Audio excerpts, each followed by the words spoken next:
Alexandre Dubé. Il explore toutes les facettes de l'actualité.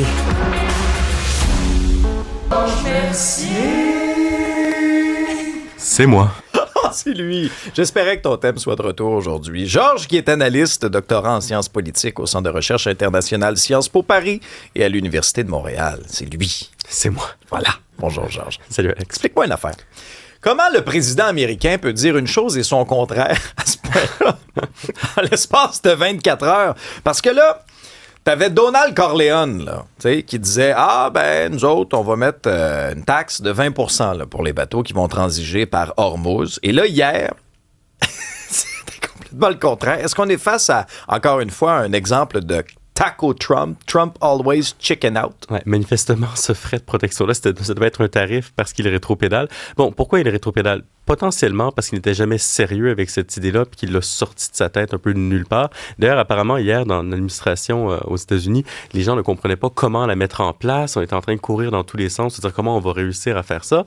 Bon, il rétropédale sur le frais de 20%, mais il reste dans son idée qu'il doit y avoir une contrepartie à l'effort américain de sécurisation du détroit. Parce que là, il parle d'investissements massifs des monarchies du Golfe aux États-Unis en contrepartie, ce qui est tout à fait caractéristique du bonhomme. Ce qui est intéressant, c'est que ces investissements-là, ben, ils n'ont pas à se matérialiser tout de suite. Donc, ça lui laisse quand même une marge de manœuvre où il peut dire, regardez, je continue mon opération militaire là-bas, je continue à tenter de reprendre le contrôle du détroit d'Ormuz finalement aux Iraniens, et à terme, peut-être qu'il y aura des investissements, peut-être même qu'il pourrait se satisfaire de promesses d'investissement.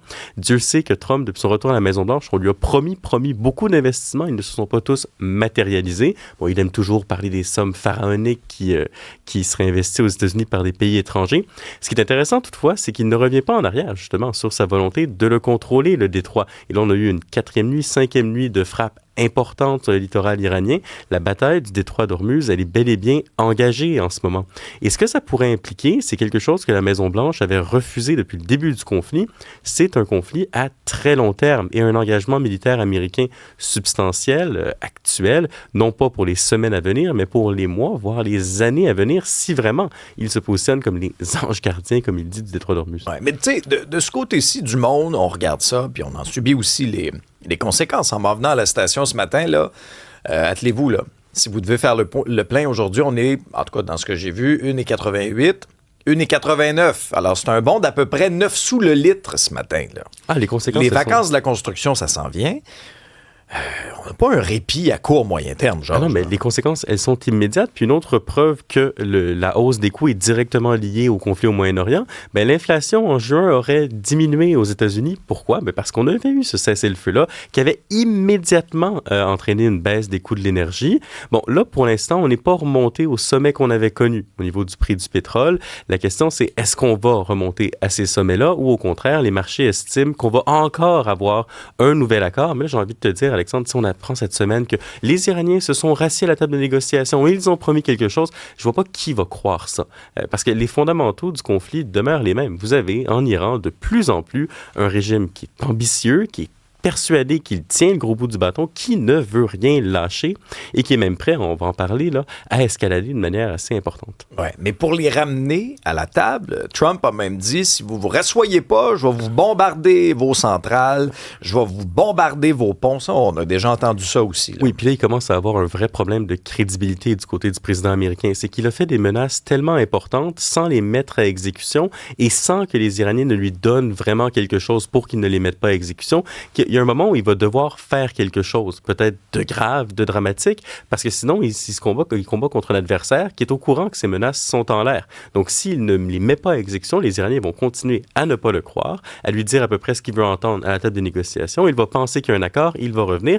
Et là, la posture du président, elle se complique, parce qu'au Sénat, hier, on a refusé de réautoriser une loi sur la défense. Bon, on parle quand même de plus de 1 000 milliards de dollars pour le financement de la défense. Les démocrates s'y sont opposés parce qu'ils ne voulaient pas pas avoir l'air de soutenir la guerre. Et donc, il y a une fronde populaire, mais surtout politicienne aux États-Unis contre l'effort de guerre du président.